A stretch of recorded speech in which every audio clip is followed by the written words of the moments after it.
infarto, não, se eu perder a palavra, se eu perder o louvor, está tudo bem. Eu, se eu chegar no louvor, eu fico esperando a palavra e eu sou abençoado. Mas sabe que Deus começa a falar com a gente quando a gente passa ali naquela porta? Aliás, eu sou mais ousada ainda. Deus começa a falar com a gente ainda em casa. Muitas e muitas vezes eu saí de casa com expectativa no meu coração, sabendo que Deus ia me acrescentar algo naquele dia que podia transformar a minha vida. E essa tem que ser a nossa perspectiva acerca do culto. Não que vai ser mais um culto que a gente vai lá sentar, vai ouvir, vai voltar, nossa vida vai continuar a mesma. Mas de um culto transformador, porque Deus não se mete em nenhum lugar para ser a mesma coisa. Deus não se manifesta para nos deixar da mesma maneira. Nós insistimos muitas vezes em continuar nas mesmas coisas. Nós muitas vezes decidimos ficar, sabe? Naquele nosso pensamento, não, Deus falou isso, mas não é bem assim, mais isso, mais aquilo. Mas o pregador não sabe a minha situação, o meu caso é diferente, meu caso é especial, eu preciso disso, eu tenho uma promessa de Deus a esse respeito. Sabe que Deus não te promete nada que vai te tirar do caminho dele, que vai te afastar, que vai te desgarrar, que diminui a tua fé, que te faz descer. A Bíblia diz que a bênção de Deus, ela enriquece. E com ela não tem desgosto. Só que nós ainda não estamos acostumados a pensar em nós mesmos sob a ótica de Deus. E você poderia pensar, estou indo para o tempo hoje é glorioso, é maravilhoso. Mulheres conquistando o impossível. A pregadora vai falar sobre fé, vai ser aquele fogo. E a gente vai ficar dando glória a Deus. A pessoa vai voltar e vai ficar tudo como antes. E eu poderia pegar uma mensagem aqui a respeito de fé e pregar com uma voz alta e tentar fazer com que você ficasse animado junto comigo e gritasse também nessa aleluia e corresse, bolasse no chão.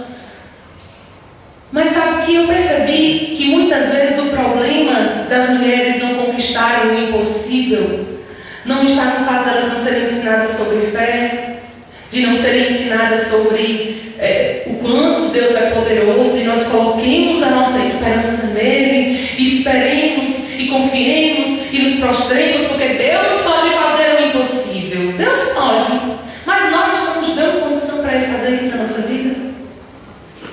Nós estamos nos colocando numa posição, nós estamos pensando a respeito daquilo que nós podemos em Deus da maneira correta? Adianta a gente falar sobre fé e que Davi conquistou isso, que Golias conquistou aquilo, e que Josué conquistou aquilo, que Golias, né? A gente associou. E que Paulo e Pedro e João fizeram aquilo, se a gente não se vê com a mesma capacidade que eles. Se muitas vezes a maneira com que nós pensamos sobre nós mesmos é uma maneira miserável, é uma maneira cheia de autopiedade, eu não sou nada, eu não sou ninguém, eu não posso nada, Deus é quem pode. E eu não estou dizendo que você tem que pensar sobre si mesmo como acima de Deus, mas eu estou dizendo que você tem que pensar sobre si mesmo como filho de Deus. Amém? Abre lá em Provérbios capítulo 23, eu quero começar por lá.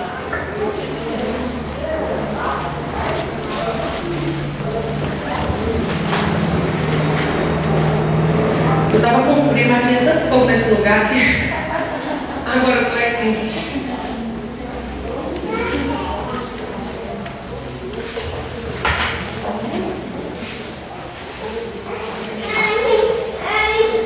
Provérbios capítulo 23. Glória a Deus. Provérbios 23, verso 7, diz assim. Todos acharam? Quem achou diz, eu sou filha de Deus. Sabe que muitas vezes a gente diz que é filho de Deus, mas a gente não entende a dimensão do que é ser filho de Deus, do que pode um filho de Deus, de que posição ocupa um filho de Deus. E a gente fica parando por aí de culto em culto, igreja em igreja, de louvor em louvor, dizendo coisas que não correspondem à revelação da palavra acerca disso. Que a gente pode estar sinceramente enganado a respeito daquilo que Deus espera de nós. E eu queria te mostrar alguns princípios da palavra que vão nos dar um norte acerca daquilo que nós somos em Deus e de que nós podemos em Deus, amém? E eu quero que você pegue isso como um princípio. Baseado nisso, nós vamos começar, não dá para pregar tudo no noite só, não, Kátia? não dá, a Bíblia toda não dá para a gente pregar numa noite só. Mas eu quero te dar um ponto de partida, eu quero botar uma base, para que a partir de hoje você pense sobre si mesmo de uma forma diferente. Sabe por quê? Muitas vezes a gente é criado num lar em que os nossos pais já sofreram tanto. Você pode sentar, amém? A reverência original e verdadeira é no coração. E eu, às vezes, eu mando abrir e só falo o versículo bem uns 30 minutos depois. Então, vocês são reverentes ao Senhor, eu percebi. Então, muitas vezes a gente recebeu dos nossos pais, da nossa criação, dos nossos vizinhos, dos nossos amigos, seja lá de quem for, um reflexo, uma resposta diferente acerca da imagem que nós pensávamos que tínhamos. Porque quando a gente é criança, a gente pensa que pode tudo. Eu estou mentindo? A gente pensa que pode ser Xirra, a gente diz logo nos desenhos. A gente assiste desenhos e diz, eu sou a Xirra. Ou vocês nunca fizeram isso?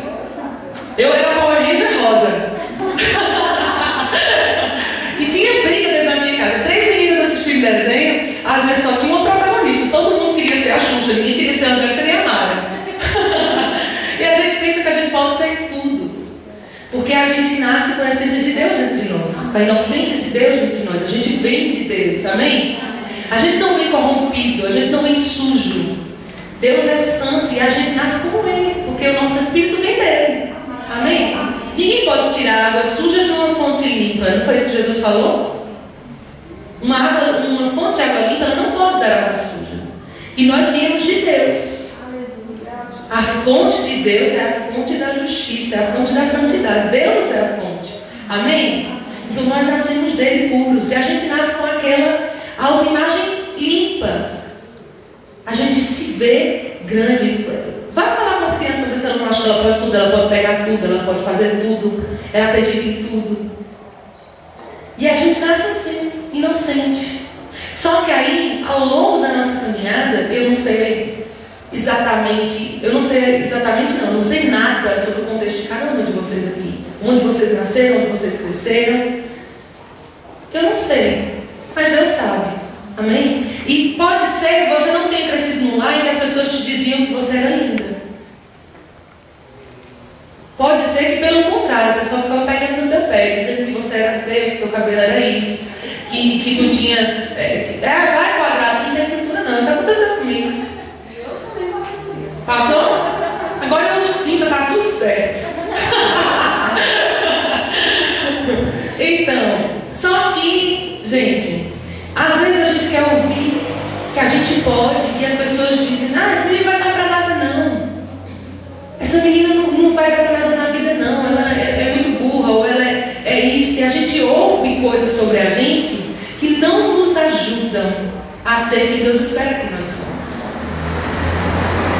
Não nos ajuda a saber como Deus nos vê. Pelo contrário, a gente começa a se ver feia, a gente começa a se ver burra, a gente começa a se ver sem graça, a gente começa a se ver idiota, a gente tem medo de abrir a boca.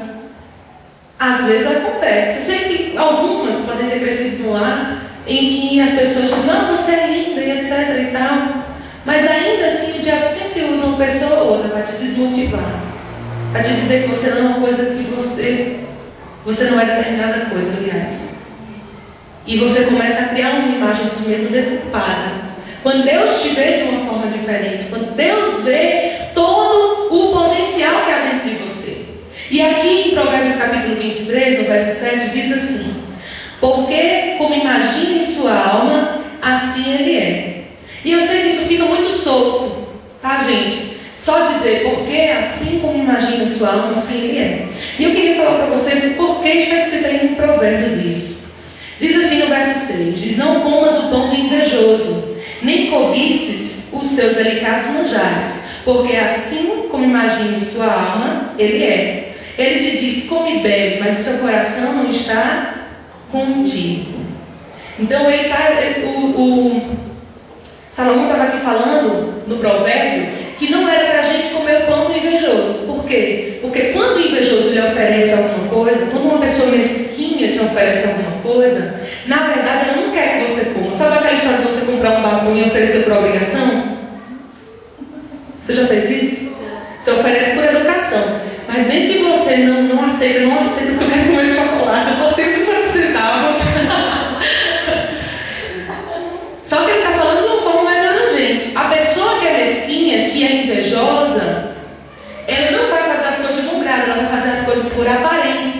Amém? Então, muitas vezes, a Bíblia ela diz claramente que assim como o invejoso imagina sua alma, é como ele é. Não como ele tenta parecer ser. Não como ele faz às vezes e finge que ele é. Mas é como ele se imagina lá dentro. Qual a atitude que ele tem lá dentro. No coração dele. Como ele pensa. Ele quer dar? Ele quer compartilhar? Ele quer abençoar? Não. Então o princípio está aí. Assim como ele imagina por dentro, assim como ele se sente, assim como ele se vê, é desse jeito que ele é. E do mesmo jeito acontece conosco. Nós somos aquilo que nós pensamos ser. O problema é que nem sempre a gente está pensando certo sobre a gente. Todos entenderam? Nós somos, diga eu sou aquilo que eu penso que eu sou. Amém? Embora nem sempre a gente está pensando do jeito certo. Como Deus pensa. Como Deus vê. Como Deus nos criou. Porque não vemos dizer que Deus, sendo santo, sendo justo, sendo poderoso, sendo onipotente, sendo onipresente, quando Ele soprou na narina do homem o Espírito dele de vida, o fôlego de vida, Ele planejou que alguém fosse pequeno. Ele não planejou que o homem, recebendo da sua própria essência, fosse medíocre, fosse pequeno, fosse uma pessoa que faz as coisas de todo jeito, fosse uma pessoa que vive mendigando as coisas para os outros, atenção, carinho, que se submete a certas coisas, a certos relacionamentos. Essa não era a ideia de Deus. A ideia de Deus está em Gênesis capítulo 1. Eu quero que você abra lá.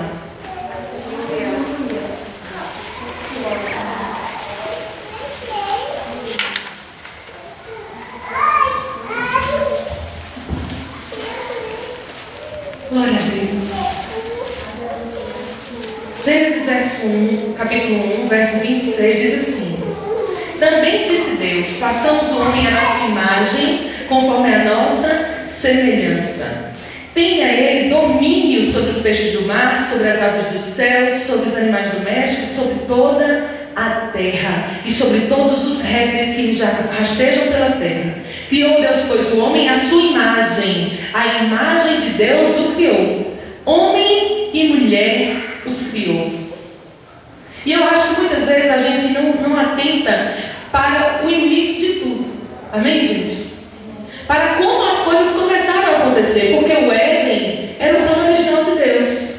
Deus não queria que houvesse corrupção no mundo, que houvesse morte, que houvesse todas essas coisas que você sabe que Ele não queria. Você sabe que isso não é a vontade de Deus.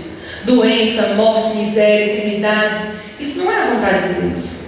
Mas eu acho que a gente fica por aí, nesse entendimento. E não pensa que Deus foi e fez o homem à sua imagem.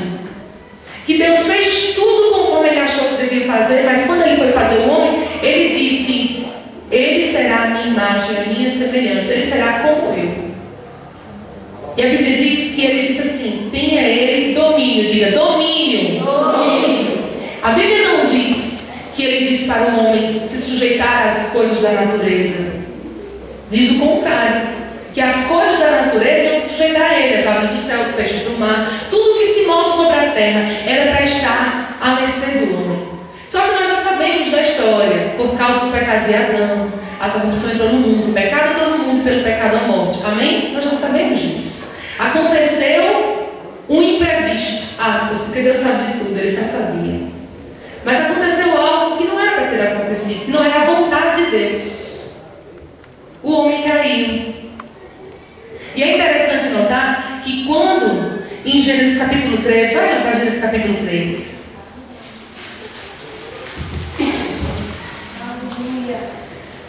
Quando o homem cai, amém?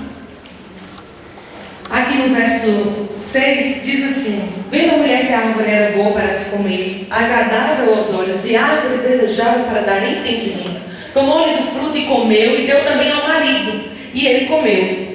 Abriram-se então os olhos de ambos, e percebendo que estavam nus,